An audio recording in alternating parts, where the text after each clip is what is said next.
ಕೇವಲ 60 ಕಂಟೆಸ್ಟೆಂಟ್ಸ್ ಅಲ್ಲಿ ನಾನು ಗಿವ್ ಅಪ್ ಮಾಡಲ್ಲ, ಅದಕ್ಕೆ ನಾನು ಆಚೆ ಹೋಗಲ್ಲ. ಅದು ಬಿಟ್ಟು ಬೇರೆ ಬಂಡವಾಳ ಯಾವುದೂ ಇಲ್ಲ. ಬಿಗ್ ಬಾಸ್ ಸೀಸನ್ 13ನ ಅಗ್ನಿ ಪರೀಕ್ಷೆ ಯಾವ ರೀತಿಯಾಗಿ ನಡೀತಿದೆ ಅಂತ ಹೇಳಿ ದಿನೇ ನೀವೇ ನೋಡ್ತಾ ಇದ್ದೀರಾ. ಅದೇ ರೀತಿಯಾಗಿ ಅಲ್ಲಿ ಕೊಡುವಂತಹ ಟಾಸ್ಕ್ಗಳಾಗಿರ್ಬೋದು, ಅವರ ವ್ಯಕ್ತಿತ್ವ ಆಗಿರ್ಬೋದು, ಅವರ ವೈಯಕ್ತಿಕವೇ ಆಗಿರಬಹುದು, ಆ ಸ್ಟೇಜ್ ಮೇಲೆ ಎಲ್ಲವನ್ನು ತೆರೆದಿಟ್ಟು ಹಾಗೆ ಅವರು ಕೊಟ್ಟಿರುವಂತಹ ಟಾಸ್ಕ್ಗಳನ್ನ ಎದುರಿಸಿ ಅಲ್ಲಿ ಎಲ್ಲ ರೀತಿಯಾದ ಟಫೆಸ್ಟ್ ಅಂತಹ ಕಂಟೆಸ್ಟೆಂಟ್ಸ್ಗಳಿಗೂ ಟಕ್ಕರ್ ಕೊಟ್ಟು ಆ ಸ್ಟೇಜ್ ಮೇಲೆ ಉಳಿಯೋರಿಗೆ ಮಾತ್ರ ಈ ಸರಿಯ ಬಿಗ್ ಬಾಸ್ ಮನೆಗೆ ಎಂಟ್ರಿ ಕೊಡೋಕೆ ಸಾಧ್ಯ ಆಗುತ್ತೆ. ಸೊ ಅದೇ ರೀತಿಯಾಗಿ ಈಗ ಆ ಬಿಗ್ ಬಾಸ್ ಅಗ್ನಿ ಪರೀಕ್ಷೆಯಲ್ಲಿ ಕೆಲವೊಂದಿಷ್ಟು ದಿನಗಳ ಕಾಲ ಈಗ ಅಗ್ನಿ ಪರೀಕ್ಷೆ ಅಂತ ಹೇಳಿ ಟಾಸ್ಕ್ಗಳ ಮೂಲಕ ಕೆಲವು ಕಂಟೆಸ್ಟೆಂಟ್ಸ್ಗಳನ್ನು ವೇದಿಕೆಯಲ್ಲಿ ಉಳಿಸ್ಕೊಂಡಿದ್ದಾರೆ, ಹಾಗೆ ಕೆಲವೊಂದಿಷ್ಟು ಕಂಟೆಸ್ಟೆಂಟ್ಸ್ಗಳನ್ನು ವೇದಿಕೆಯಿಂದ ಹೊರ ಕಳಿಸಿದ್ದಾರೆ.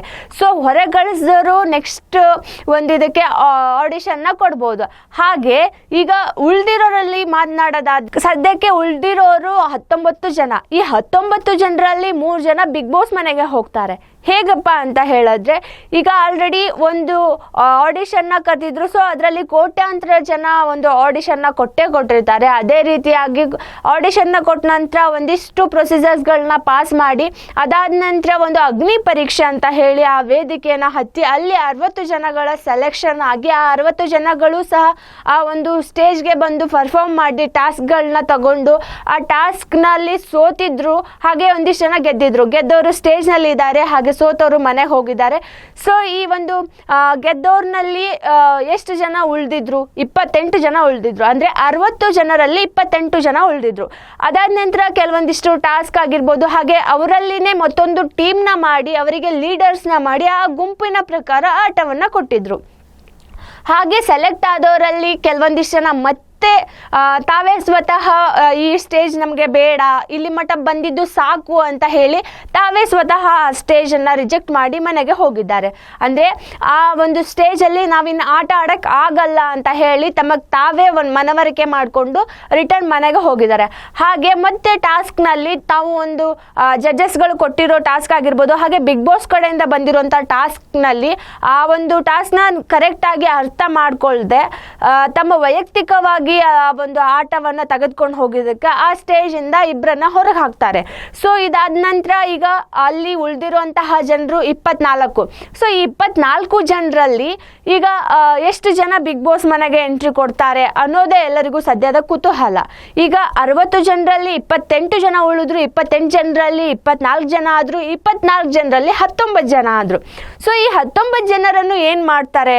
ಈ 19 ಜನರನ್ನ ಒಂದು ಖುಷಿ ವಿಚಾರ ಏನಪ್ಪ ಅಂತಂದ್ರೆ ಆಡಿಯನ್ಸಿಗೆ ಈ 19 ಜನರನ್ನ ಬಿಗ್ ಬಾಸ್ ಸ್ಟೇಜ್ ಮೇಲೆ ನೋಡಿ ಅವರ ಆಟ ಮತ್ತು ಅವರು ಕೊಡುವಂತಹ ಟಕ್ಕರ್ಗಳನ್ನ ಇಷ್ಟ ಆದ್ರೆ ಮಾತ್ರ ಅವರನ್ನ ಬಿಗ್ ಬಾಸ್ ಸ್ಟೇಜ್ ಮೇಲೆ ಉಳಿಸ್ಬೋದು ಅಂತ ಹೇಳಿ ಆಡಿಯನ್ಸ್ಗೆ ವೋಟಿಂಗ್ ಲೈನ್ ಬಿಟ್ಟಿದ್ದಾರೆ.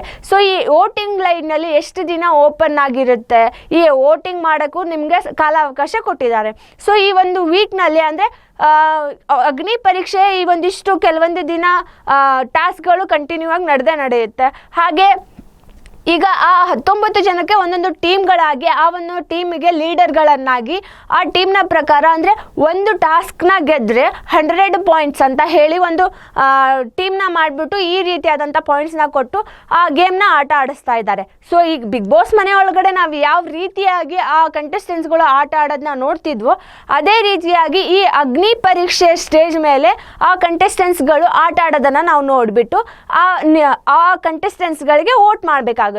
ಸೊ ಆಡಿಯನ್ಸಿಗೆ ಈ ಒಂದು ಕಾಲಾವಕಾಶನ ಕೊಟ್ಟಿದ್ದಾರೆ. ಸೊ ಅವರ ಒಂದು ಆಟವನ್ನು ನೋಡಿ ನಿಮಗೆ ಆ ಬಿಗ್ ಬಾಸ್ ಮನೆಗೆ ಹೋಗಬೇಕು, ಇವರೇ ಸರಿ ಆ ಬಿಗ್ ಬಾಸ್ ಮನೆಯಲ್ಲಿ ಕಾಮ್ನರ್ಸ್ ಆಗಿ ಒಂದು ಹೆಸರನ್ನು ಉಳಿಸೋಕೆ, ಹಾಗೆ ಅವರು ಒಂದು ತಮ್ಮ ವ್ಯಕ್ತಿತ್ವವನ್ನು ಅಲ್ಲಿ ತೋರಿಸೋಕೆ ಯಾವುದೇ ಸೆಲೆಬ್ರಿಟಿಗಳಿಗೂ ಅಂಜದೆ ಅಳಕದೆ ನಾವು ಈ ಅಗ್ನಿ ಪರೀಕ್ಷೆನ ಎದುರಿಸಿ ಬಂದಿದ್ದೀವಿ ಅಂತ ಹೇಳಿ ಟಕ್ಕರ್ ಕೊಡೋಕ್ಕೆ ಕಾಮ್ನರ್ ಆಗಿ ಮನೆಗೆ ಹೋಗೋಕೆ ಇವರೇ ಚೆನ್ನಾಗಿರೋರು, ಇವರೇ ಅಲ್ಲಿ ಅರ್ಹತೆ ಇರೋರು ಅಂತ ಹೇಳಿ ಜನಗಳು ಅವ್ರಿಗೆ ವೋಟ್ ಮಾಡಿ ಮನೆಯೊಳಗೆ ಬಿಡಬೇಕು ಅಂತ ಹೇಳಿ ಈಗ ಬಿಗ್ ಬಾಸ್ ಕಡೆಯಿಂದ ಒಂದು ಪ್ರೋಮೋನ ರಿಲೀಸ್ ಮಾಡಿದ್ದಾರೆ.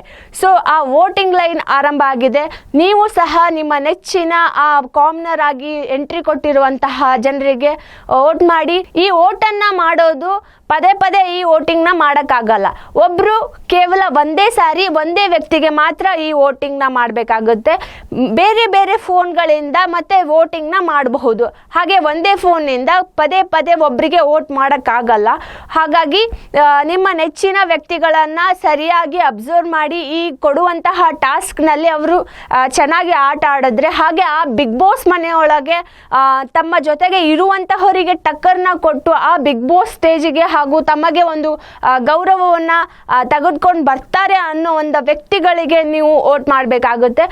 ಹಾಗೆ ಈ ಸರಿಯ ಬಿಗ್ ಬಾಸ್ನ ಅಗ್ನಿ ಪರೀಕ್ಷೆ ಯಾವ ರೀತಿಯಾಗಿ ನಡೀತಾ ಇದೆ ಅಂತ ಹೇಳಿ ನೀವು ಸಹ ನೋಡ್ತಾ ಇದ್ದೀರಾ. ಅದೇ ರೀತಿಯಾಗಿ ಈಗ ಸೆಲೆಬ್ರಿಟಿಗಳು ಎಂಟ್ರಿ ಕೊಟ್ಟರೆ ಅವರಿಗೂ ಅಗ್ನಿ ಪರೀಕ್ಷೆ ನಡೆಸ್ತಾರ. ಕಿಚ್ಚ ಸುದೀಪ್ ಅವರು ಸೆಪ್ಟೆಂಬರ್ 6ನೇ ತಾರೀಕಿಗೆ ಟೇಕ್ ಆಫ್ ಅಂತ ಹೇಳಿದ್ದಾರೆ. ಸೊ ಆ ಟೇಕ್ ಆಫ್ ದಿನ ಅಗ್ನಿ ಪರೀಕ್ಷೆ ಸೆಲೆಬ್ರಿಟಿಗಳಿಗೆ ಕೊಡ್ತಾರಾ ಅನ್ನೋದು ಸಹ ಒಂದು ಪ್ರಶ್ನೆ ಆಗಿದೆ. ಸೊ ಈ ಎಲ್ಲ ಕುತೂಹಲವನ್ನು ನಾವು ಸದ್ಯಕ್ಕೆ ಕಾದಿಸ್ಕೋಬೇಕು. ಯಾಕಂದರೆ ಒಂದು ಗ್ರ್ಯಾಂಡ್ ಓಪನಿಂಗ್ ತನಕನೂ ನಮಗೆ ಏನು ಗೊತ್ತಾಗಲ್ಲ, ಅಲ್ಲಿ ತನಕ ನಾವೆಲ್ಲರೂ ವೇಟ್ ಮಾಡಬೇಕಾಗುತ್ತೆ. ಸದ್ಯಕ್ಕೆ ಈ ಒಂದು ಅಗ್ನಿ ಪರೀಕ್ಷೆ ಸ್ಟೇಜ್ ಮೇಲೆ ತಮ್ಮನ್ನ ತಾವು ಉಳಿಸ್ಕೊಳ್ಳೋಕ್ಕೆ ಒಂದು ಪೈಪೋಟಿ ನಡೀತಾ ಇದೆ. ನಾನಾ ಫಸ್ಟ್ ಸ್ಥಾನ ನೀನಾ ಫಸ್ಟ್ ಸ್ಥಾನ ಅಂತ ಹೇಳಿ ಅಲ್ಲಿ ತಮ್ಮಲ್ಲೇನೆ ಒಂದು ಜಿದ್ದಾಜಿದ್ದಿ ನಡೀತಾ ಇದೆ. ಸೊ ಈಗ ಉಳಿದಿರೋ ಒಂದು 19 ಜನ ಫೈನಲಿಸ್ಟ್ನಲ್ಲಿ ಯಾರು ನಿಮ್ಮ ಮನಸ್ಸನ್ನ ಗೆದ್ದು ಬಿಗ್ ಬಾಸ್ ಸ್ಟೇಜ್ನ ಹತ್ತುತ್ತಾರೆ ಅಂತ ಹೇಳಿ ಇನ್ನು ವೇಟ್ ಮಾಡಿ ನೋಡಬೇಕಾಗುತ್ತೆ. ಆದರೆ ಆ ಒಂದು ಸ್ಟೇಜ್ನ ಹತ್ತೋಕೆ ಒಂದು ಅವಕಾಶ ಮಾಡಿಕೊಡ್ಬೇಕಾಗಿರುವಂತಹವರು ನೀವೇ, ಜನಗಳು. ಅವರಿಗೆ ವೋಟ್ ಮಾಡಿ ಹಾಗೆ ಅವ್ರನ್ನ ಬಿಗ್ ಬಾಸ್ ಸ್ಟೇಜ್ ಮೇಲೆ ಕಳಿಸ್ಬೇಕಾಗಿರುವಂತಹ ಕರ್ತವ್ಯವನ್ನು ಬಿಗ್ ಬಾಸ್ ಕಡೆದವರು ನಿಮ್ಮ ಮೇಲೇ ಬಿಟ್ಟಿದ್ದಾರೆ. ಸೊ ವೀಕ್ಷಕರೇ, ನೀವು ಸಹ ಬಿಗ್ ಬಾಸ್ನ ನೋಡ್ತಾ ಇದ್ರೆ ಹಾಗೆ ಈಗ ಆ ಬಿಗ್ ಬಾಸ್ ಕಂಟೆಸ್ಟೆಂಟ್ಸ್ಗಳಲ್ಲಿ ನಿಮ್ಗೆ ಯಾರು ಇಷ್ಟ ಆದರು, ಹಾಗೆ ನೀವು ಯಾರಿಗೆ ವೋಟಿಂಗ್ನ ಮಾಡ್ತೀರಾ, ಎಲ್ಲವನ್ನು ನಿಮ್ಮ ಅಭಿಪ್ರಾಯವನ್ನು ನಮಗೆ ಕಾಮೆಂಟ್ ಮೂಲಕ ತಿಳಿಸಿ.